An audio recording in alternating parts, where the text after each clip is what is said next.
Welcome, everyone, to the Nerd Journey Podcast, episode number 192. We're joining you every week to talk IT career progression and bring you the advice we wish we'd been given earlier in our careers. I'm your host, Nick Cordy, at NetworkNerd_ on Twitter, joined by my co-host, John White, at TheJourneyman. Hey, John, how's it going? Hey, Nick, I'm doing great. I just want to remind everybody that we are both pre-sales technical engineers with backgrounds in IT operations. We hope our career discussions will be vendor neutral, relevant across disciplines, and remain timeless. If you're enjoying our content, please drop us a positive review on Apple Podcasts or wherever you happen to be subscribing. If you want to get in touch with us, tweet or DM at Nerd Journey.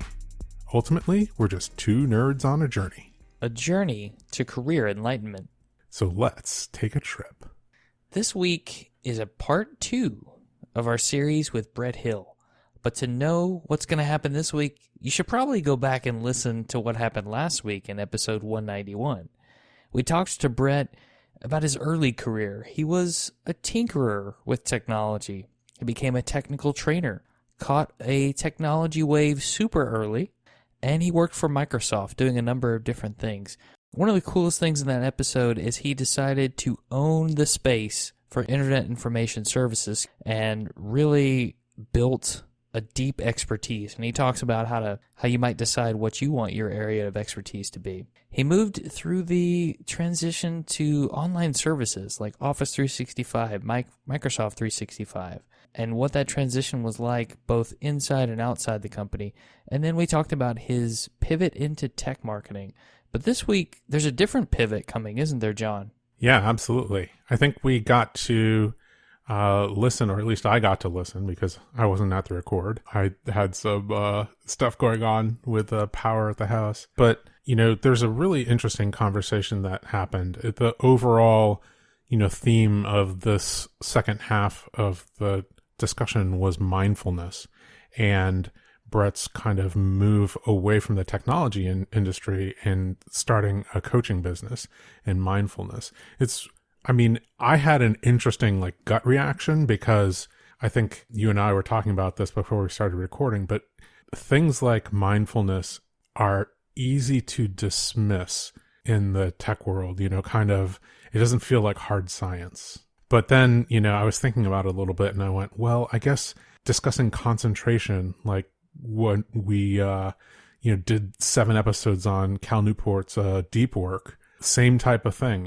It could be easily dismissed as something that's like, oh, that's fluffy, when it was not fluffy, right? It was very, very definitely concrete ideas and practices. So, really fascinating to listen to. And I'd be interested in hearing other people's reactions to this discussion of mindfulness. I'd be interested to hear whether, just the topic, kind of has a fundamental gut reaction of oh, I'm just going to not listen to this one. But I also I think that there was something later in the episode, he talked about the body as a biological host machine and discussed what virtualization would mean in that context. And yeah, it was a great analogy, about, attention and what it is that you view as yourself and what that context is in mindfulness. So looking forward to having everybody listen to that rather than me ramble on about it. So without further delay, episode 192 with Brett Hill.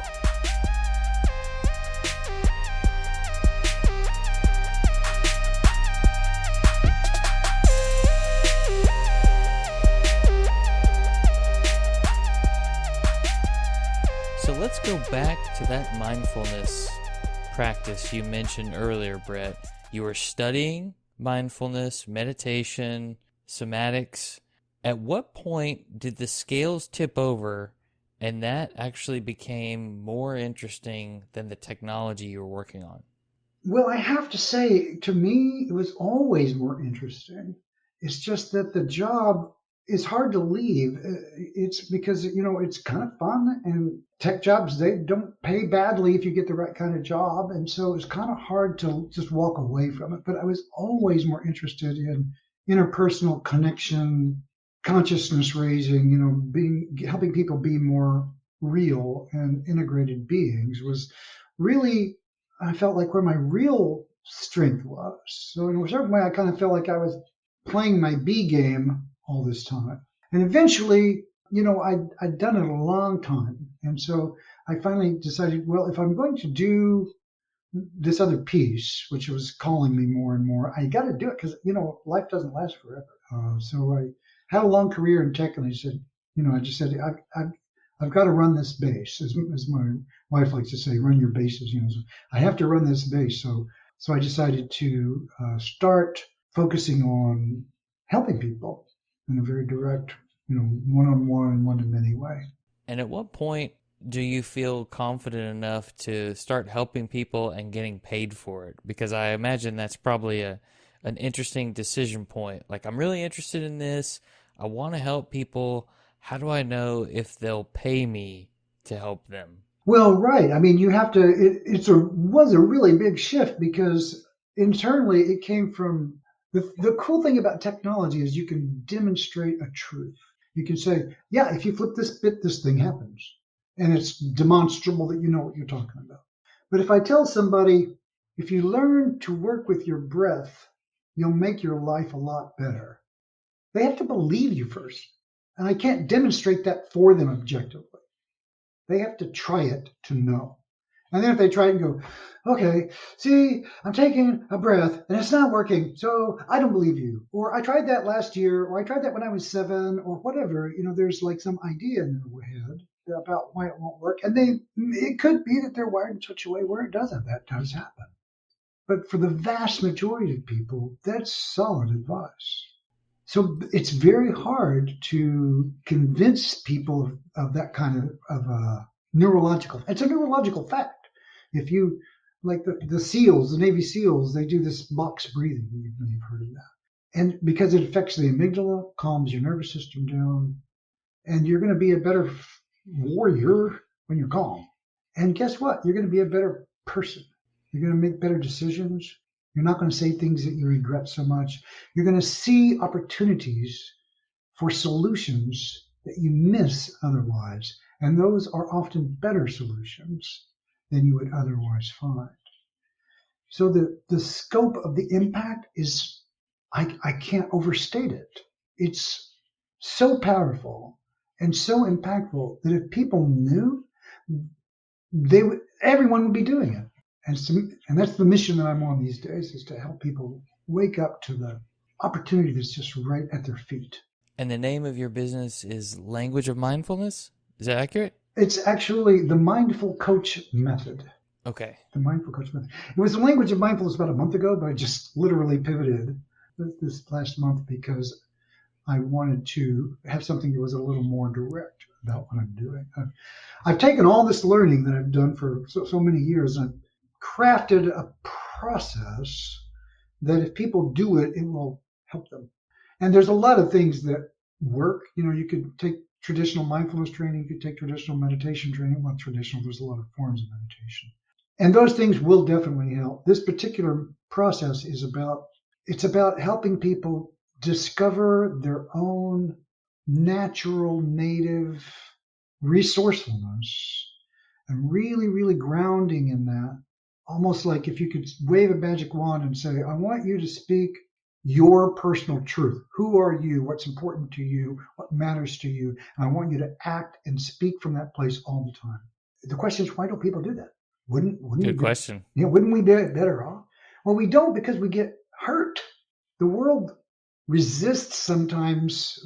Things happen to people. You get slapped by your parents because they're mean, and when you say, Mom, I want to go to the fair, and she reaches over and goes, whack, how dare you, we don't make enough money for you, what makes you think you're so privileged? So what do you learn as a little kid? It's like, I have to keep my hopes and dreams to myself, because my dreams are a problem, right? That's true. That happens enough. You would probably internalize that. Exactly. Yeah. And so suddenly you're 35 and you're going, every time I start to reach out for something I wish, I start to contract. I start to feel like something bad's going to happen. Why? Because somatically, internally you're feeling expansive, and somatically you're expecting to be whacked. And just define that for people when we say somatically. I mean, in your body, right? So it's kind of like, you've ever been on a roller coaster, right? Oh, yeah. So what happens whenever you sit in the next roller coaster you're in? You haven't started yet. but you sit in the seat. What are you experiencing? Little anxiety, anticipation. A little anxiety because your body is remembering what's about to happen, right? And so Mm-hmm. you're not actually riding around on the roller coaster yet. You're not experiencing, but your body is offering up that memory. And so those things get wired together. Roller coaster means shake, rattle, and roll. It's going to be exciting and weird. My heart, I'm going to tighten up a little bit. I'm going to brace myself for an experience. It can be exciting and a little scary. But as we grow, we encounter overwhelming obstacles to our natural expansiveness, our natural growth process, like the one I just named. And there are many, many, many forms, and they're not all bad. And they're all not all because somebody whacks you. For example, let's say you grow up in a family where there's a lot of kids and there's not enough food. Your parents are loving as they can be, but there's just not enough food at the table. So what goes on? You got 10 kids at the table and there's not enough food for everybody. What's going on in the minds of those children? What kinds of decisions do they make about the world? There's not enough here for everybody. How do I balance what I need versus what my family needs? Those are tough, tough choices. Or I better take my stuff first so I'll get it, right? That is a possibility. You might organize around, I'm going to get mine, right? And it's important. It matters, right? Sure. Or you could organize around, I need to have small needs so that there's enough for others. So I'm going to minimize my needs. Now, fast forward that a decade, 2 decades later, and someone comes up to you and says, how are you doing at the job? Is everything going okay? And what's happening inside is that you're really hurting and you just go, oh yeah, everything's fine. Because you're minimizing your needs. Because you don't believe that it's okay for you to actually have needs and to speak about them. Now, obviously, this is like transported learning, right? It's like the child's learning into an adult scenario. But that's the way our neurology works. We aren't objective machines that we think we are. There's a whole other conversation about the coloration of consciousness and how nothing really comes to you unbiased in a way. It's really a whole other conversation about our neurology. So I spent a lot of years studying how all this works with people and trying to get somewhere with it. How'd that conversation go with whatever boss you had at the time when you said, listen, I'm leaving the company because I want to go and focus on this practice and helping people full time? Well, I didn't have to volunteer. There were some natural inflection points, like at Microsoft. There was a natural inflection point because I was hired as the IIS technical evangelist. And the way they were organized, and what they didn't tell me at the time, is that, yeah, you can be the IIS technical evangelist as long as we have an IIS server in development, right? So they were moving from one version to another. And as soon as they release it, they don't want an evangelist for the one they already have.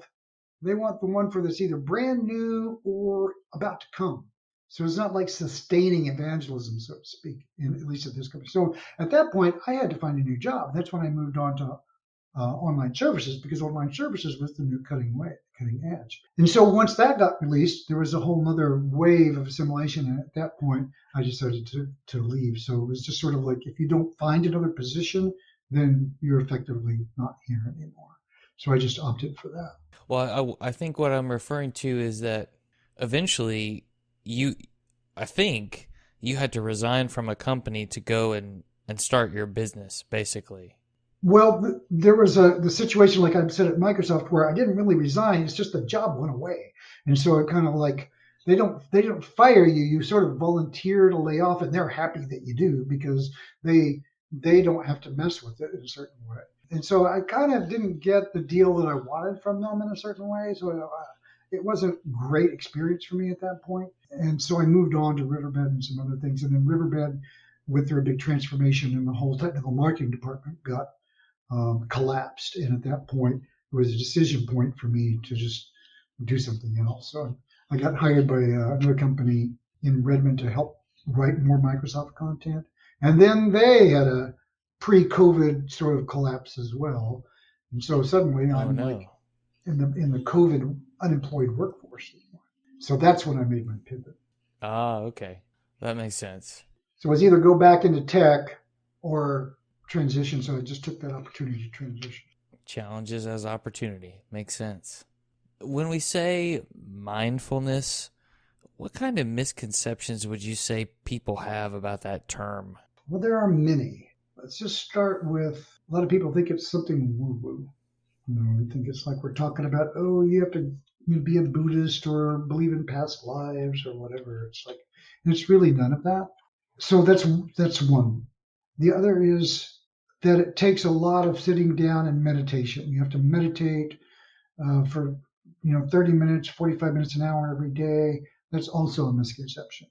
Another is it's about stopping your thoughts. Thoughts are bad and you need to get rid of them. That's another misconception.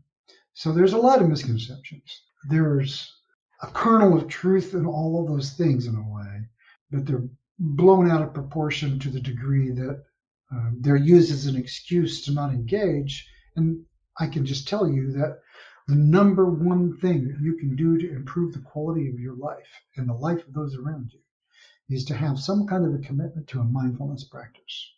The number one thing, unless it's like health, and like you can't, you need more insulin to stay alive, But if you're hovering above baseline, then start a meditation. But it's going to help your career. It's going to help your relationships. It's going to help every aspect of your life because you're talking about your brain here, folks. You're talking about the executive function of your brain. The newest part of our neurology is this executive function part of the brain, and that's where the potential to be mindful about your experience exists. And we're not very good at it. And that's the reason it's hard for people, and that's the reason they stop, because it's hard. But the advice really is keep doing it. Persist. It's like trying to, the best analogy I have, or one I use frequently, is just like riding a bike, right? You get on a bicycle, nobody knows how to ride a bike initially. It takes a while. And guess what? When you fall off, it can hurt. So do you just fall over and go, oh man, I tried riding a bike. I can't do it. It doesn't work. It hurts. This is not for me. And there are plenty of people that that's true for. But if you persist just a little bit longer, you can actually begin to manage it somewhat. And if you persist a little bit longer, pretty soon you're cruising the town in a way you couldn't before. And now you're a bigger being because you can go places you didn't go before. And you're having experiences you couldn't have before because you persisted. This is no different in the sense that begin to do this practice of being more mindful, then the more you do it, the easier it gets because your brain learns what you're trying to achieve and builds neurology around that so that it's easier for you to do. Would you be willing to share with listeners what your practice is, kind of how you started doing it for yourself? Well, it's kind of a situation where what I do probably isn't the thing that people should be doing because I'm in a different stage of my development. I see. But I will say some of the things that were the most powerful was to learn a technique I call body sensing. Body sensing. I tell this to everybody that will listen. This is a very powerful, potent addition to your life. Find something that you like that's like automatic and easy. Let me just ask you, what's something that in your life, when you see it, you just kind of light up. You go, oh, wow, that's great. It's something simple and easy.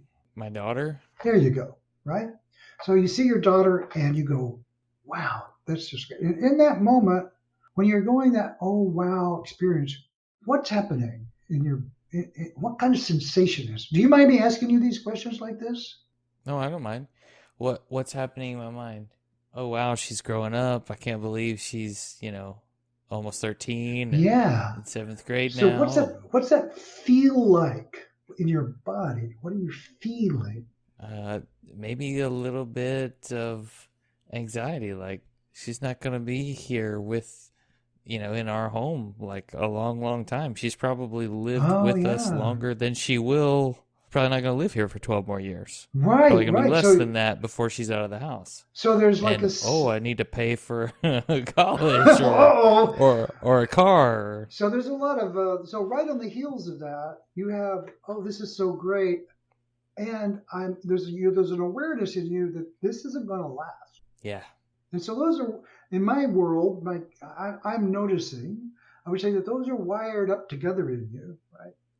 And the sense of something that you appreciate and it's not going to last. Now, I'm going to speculate, just openly speculate here, and that you know something about things that are important to you that don't last. Sure. And that's why these are so close to it. Because maybe to give you another way, you see your daughter and it just fills you with this feeling of love and presence, and that other thing doesn't happen. It's just more like you're just happy that she's your daughter, and it's the best feeling in the world. This other network about, oh, this is going to go away, doesn't fire. And I'm calling it, it's a neural network. It's just an associative memory. I'm speculating wildly here that there might be some fear in you that the things that you really appreciate could be gone from your life, and that those are very closely related experiences. So that's based on my lost a parent a few years ago, so I mean that probably affects the way I think about things like this. And so in my work, I would help to, in that moment where you're seeing your daughter, I would try to encourage you to take a breath and just let it be good. Okay. Yeah. And notice, just say, yes, oh, here's this other thoughts that I have about, and they're totally legit thoughts. There's not bad or wrong, right? Oh, yeah, that's also there too. But making a choice and saying, that's part of my world too. I have these concerns. But the reason I have these concerns is because I care so much. And just letting yourself be in the richness of that moment and experiencing what that feels like. So another example might be, and this is true for me, I'll step out of my house. So you talk about a practice I have, and I look at the sky. I love the sky. I look at it and it's like, my mind is blown because I look at it and I think, I have a thought, that's miles and miles and miles of gas. And it's gorgeous the way the light reflects off of it. And it's just incredible that we're on this earth, and the sky is an amazing experience every single day. And I step out and I look at it and go, oh, wow. And then when I notice that, oh, wow, if you really pay very close attention and slow it down, right in that moment, you're not thinking anything. You're just going, whoa, right? It's just this whoa. That moment is a pristine moment of mindfulness. You're not thinking. You're just directly connected to your in the moment experience.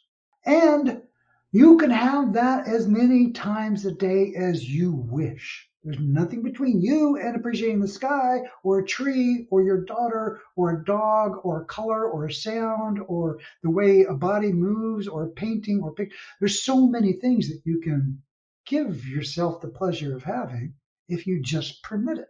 I like that. Yeah. And so the practice, part of my practice, my method is first, let's just take an inventory of the things that you like. And we're going to create a practice around letting yourself really steep. I don't mean like dramatically go, I'm in bliss about it. Not making drama out of it, but just let it be what it is. And just letting yourself have those moments, because they're pure moments of mindfulness that you can have time and time and time again. Now your brain will notice, he's making an effort to pay extra close attention to these moments. So I'm going to light them, more of them up. Your neurology begins to learn, oh, you're looking for beautiful moments. Well, there's what. And they start to just surface. And pretty soon you're adding lots of these really great moments to your life, and they don't cost you anything. You don't have to subscribe to a cult. You don't have to meditate for 1,000,000 years. You don't have to believe anything other than your direct experience. And taking time to notice. Taking time to notice and deciding to stay with that experience on purpose for an extra 3 seconds. And that's the magic. To notice that you're lighting up and then say, oh, this is one of those moments that Brett was talking about.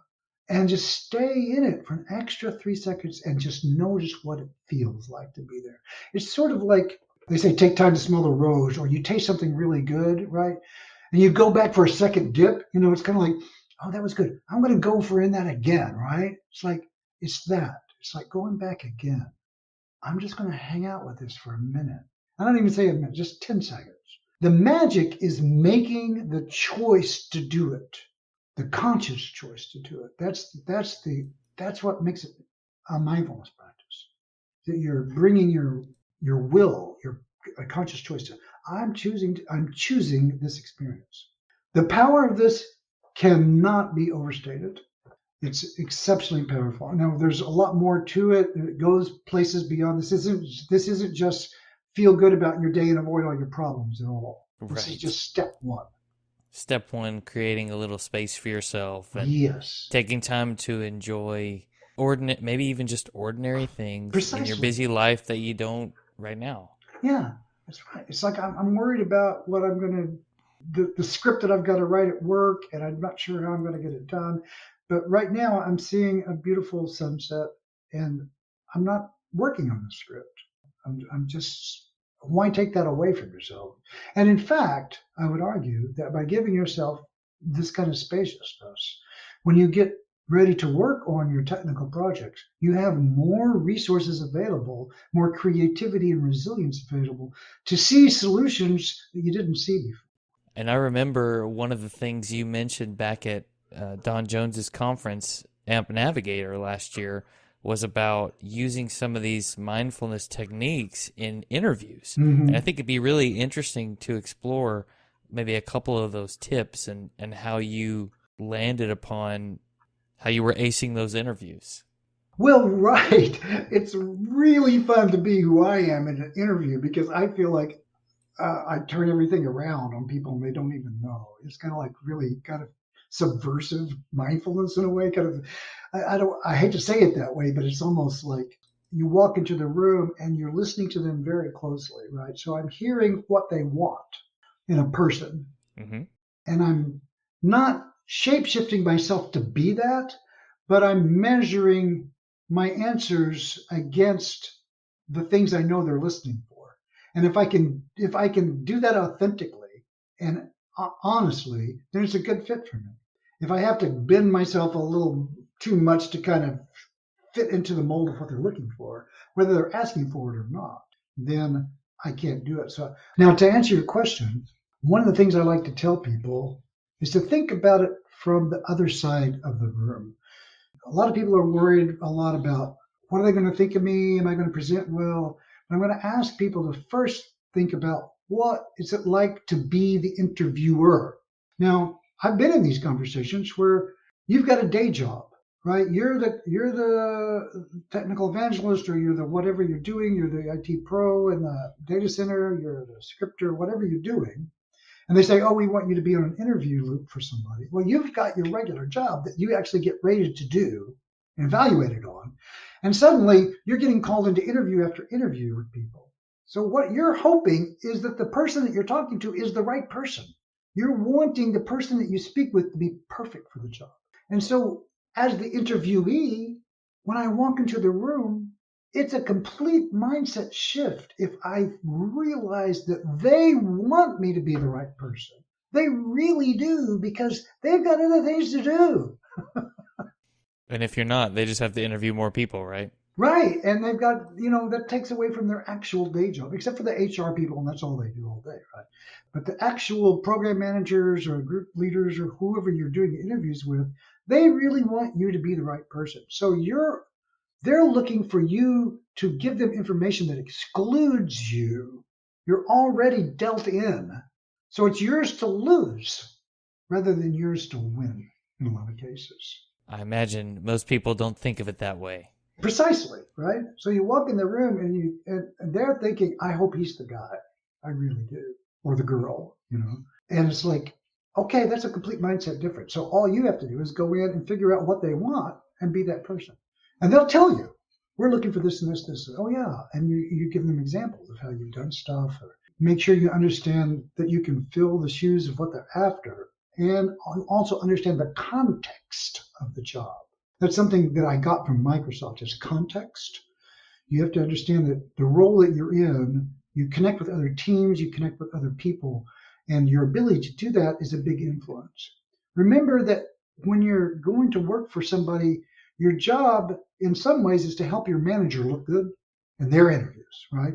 Because they're going to be Sure. held accountable for you and your performance.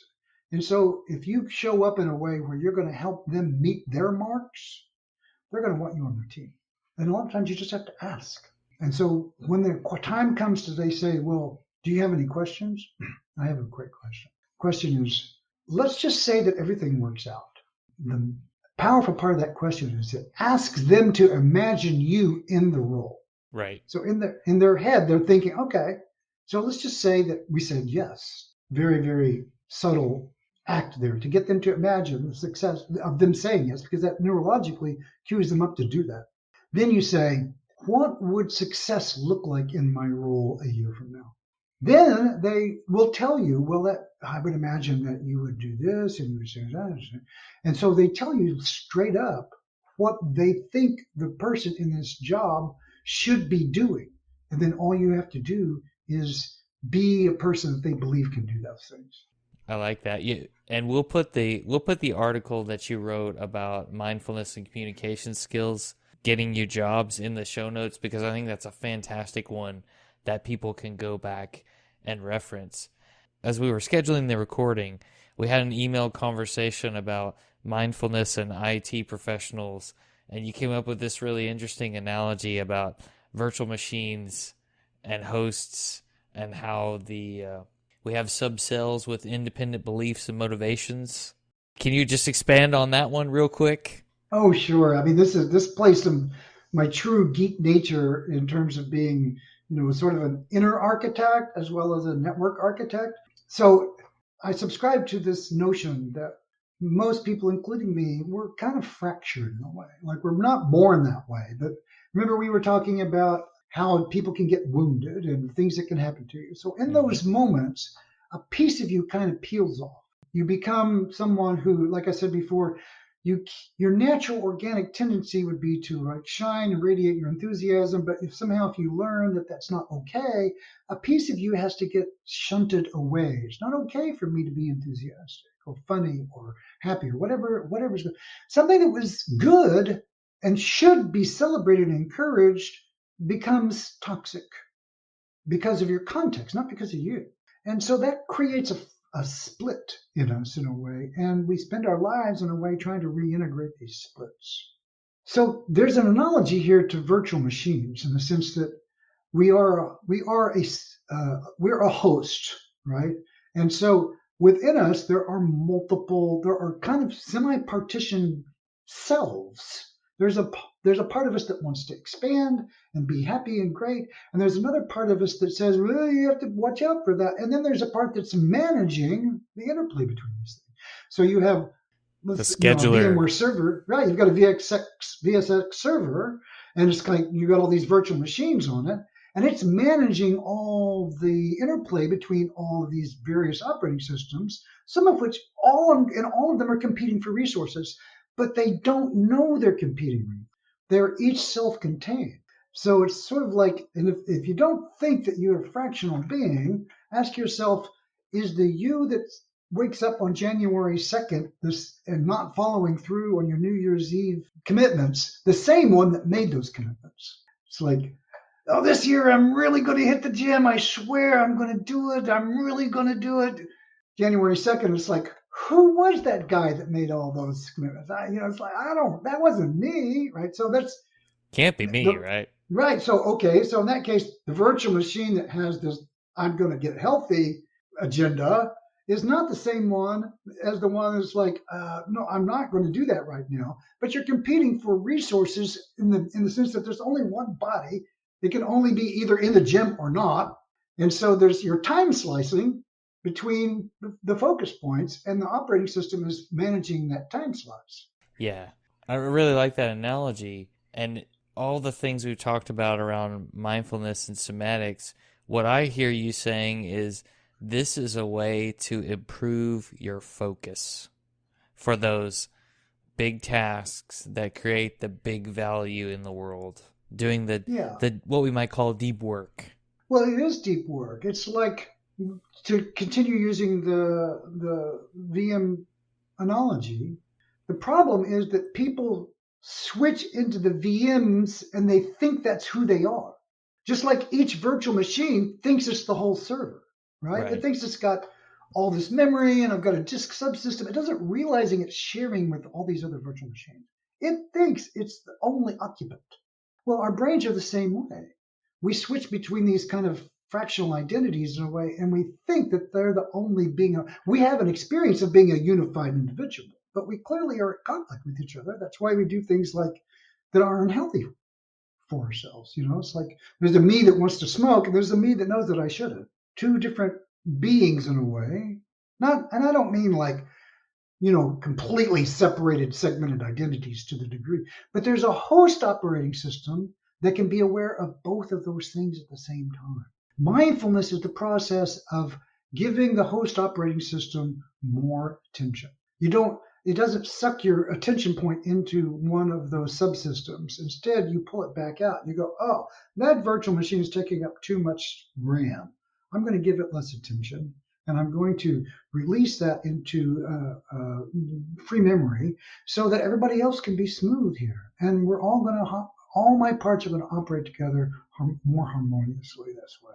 So you're really, but we're biological machines and not actual machines. And so you have to create the capacity to do that within yourself. And the more fractionalized you are, the harder it is.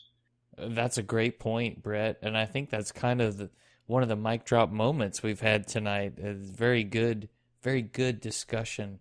Are there any other resources that you might recommend for folks, whether it be books, podcasts that you or others do to help them get started? Well, there are a lot of places to go to get started with the mindfulness practice. I mean, my website at bretthill.coach I've got a thing called Starting a Mindfulness Practice there with basic meditation you can get started on. I say basic, but please don't underestimate the power these things have. I just can't say enough how important this work is. That if you're not doing it, then you're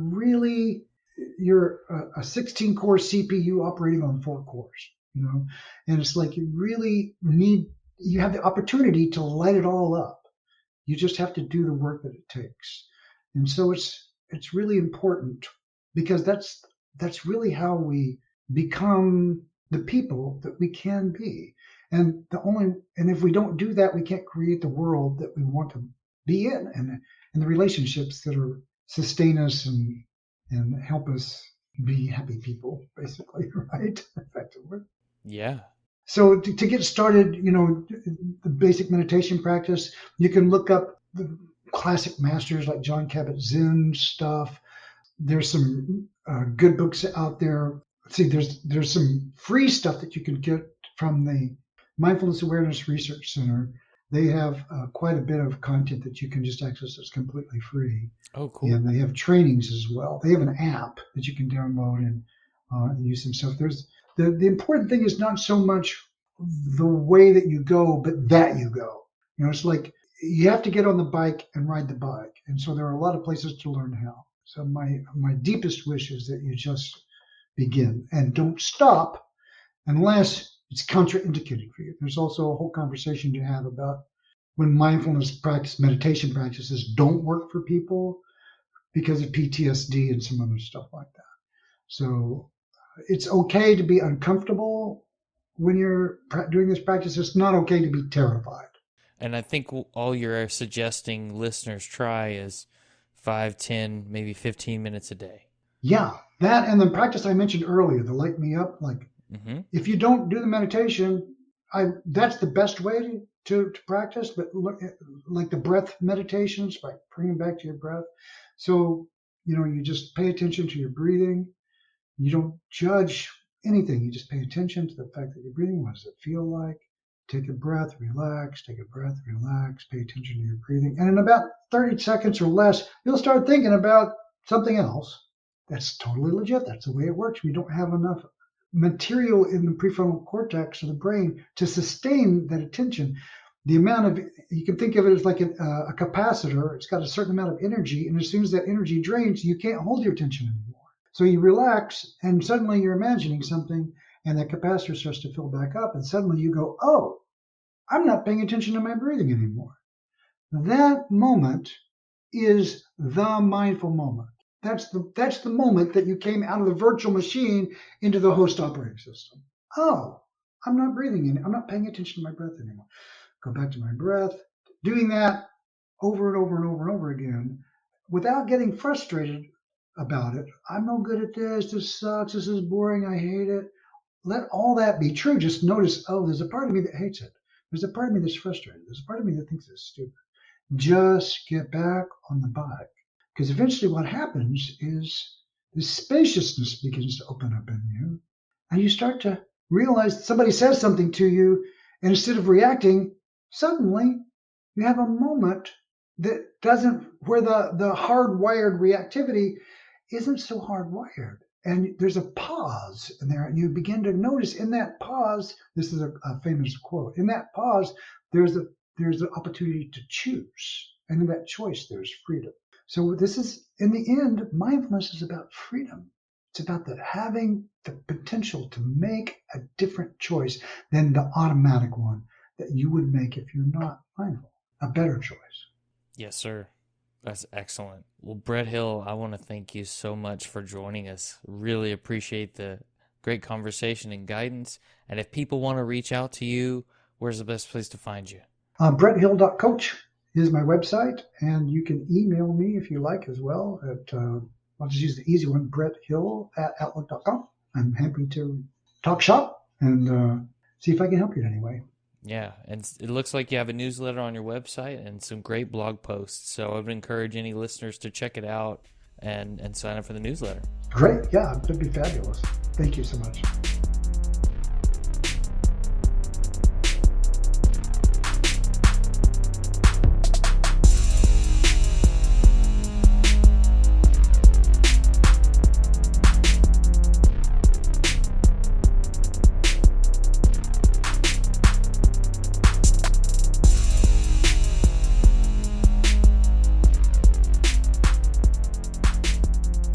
Interesting that transitions can present a decision point for us, but they can actually be real opportunities.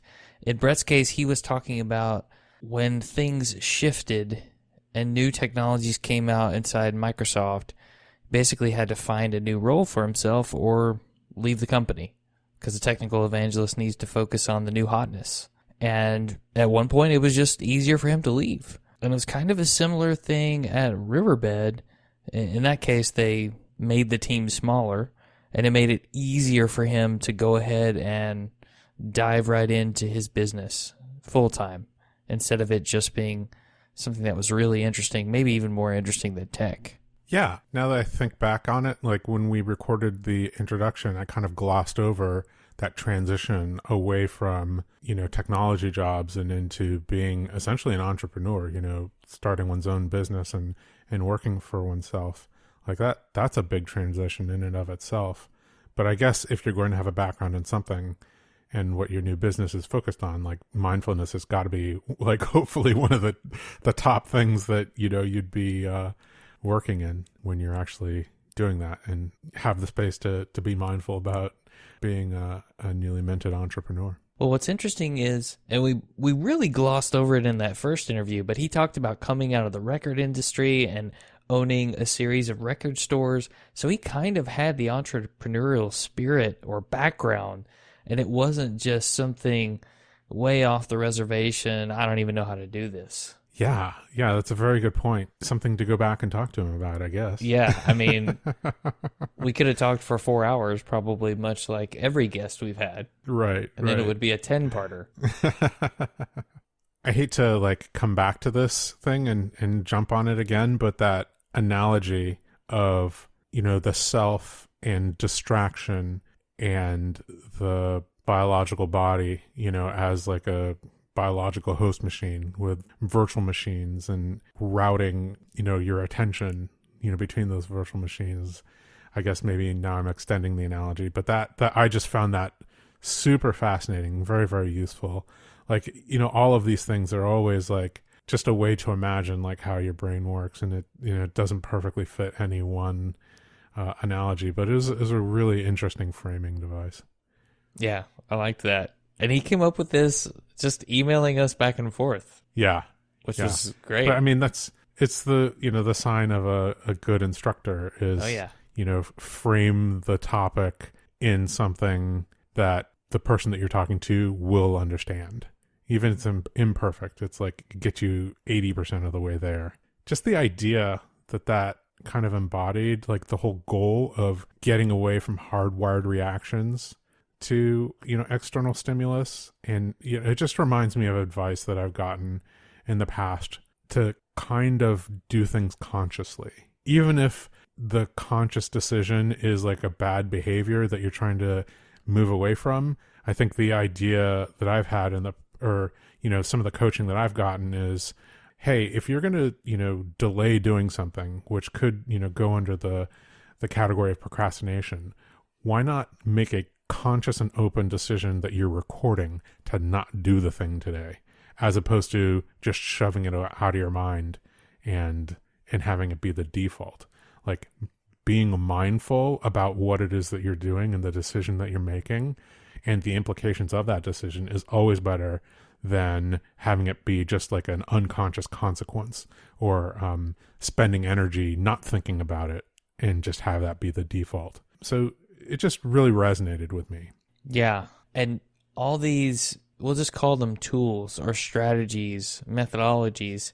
I like what Brett said about there's no way for him to demo and let someone see the benefits like with software. You really have to experience it for yourself. I mean, Morpheus from The Matrix had it right.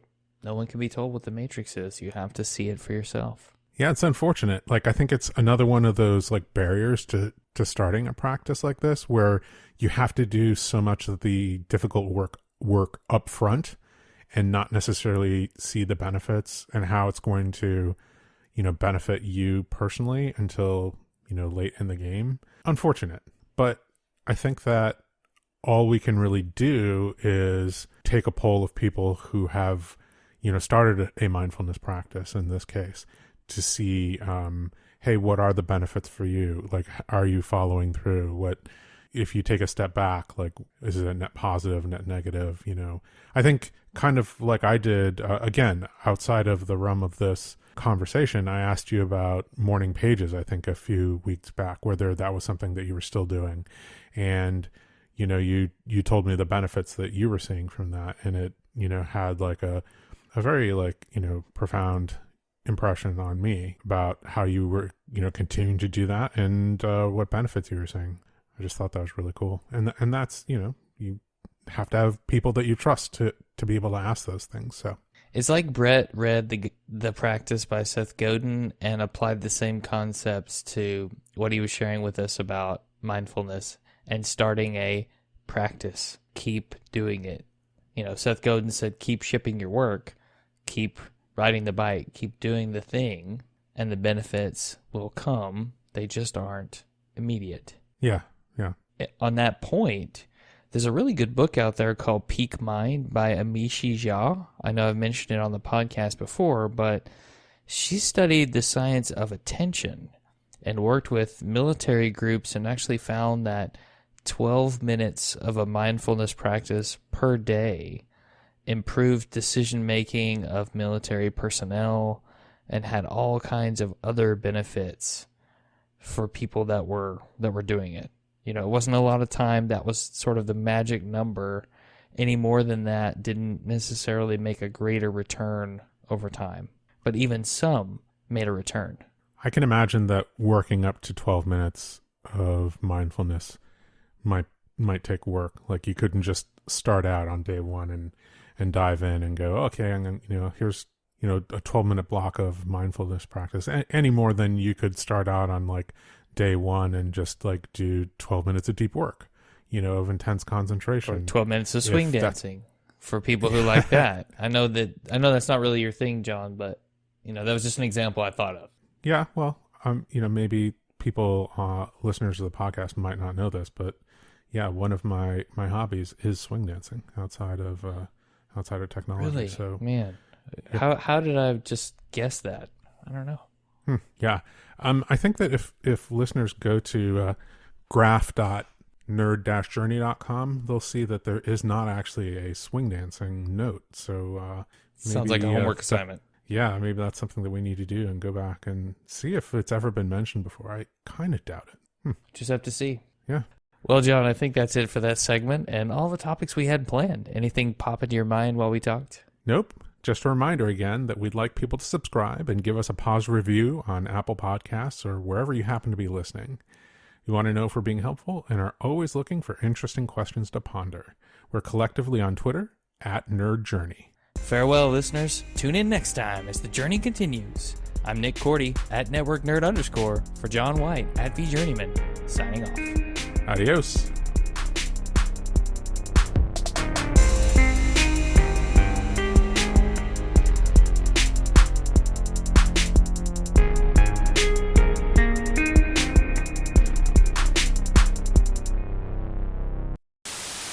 Farewell, listeners. Tune in next time as the journey No, I don't like that. Drive Time DJ. Drive Time DJ. Yeah. All right. Farewell, listeners. Tune in next time as the journey continues. No. What is going on here? You did the same thing. I can't wait for you to listen back to this. Yeah, same. I'm afraid I'm going to do it again. All right, here we go. Farewell, listeners. Tune in next time as the journey No. Like... Well, that was good. Like you had dialed it back so that it was high energy, but it wasn't Drive Time DJ high energy. Okay. All right. Yeah. I'm going to get it this time. All right.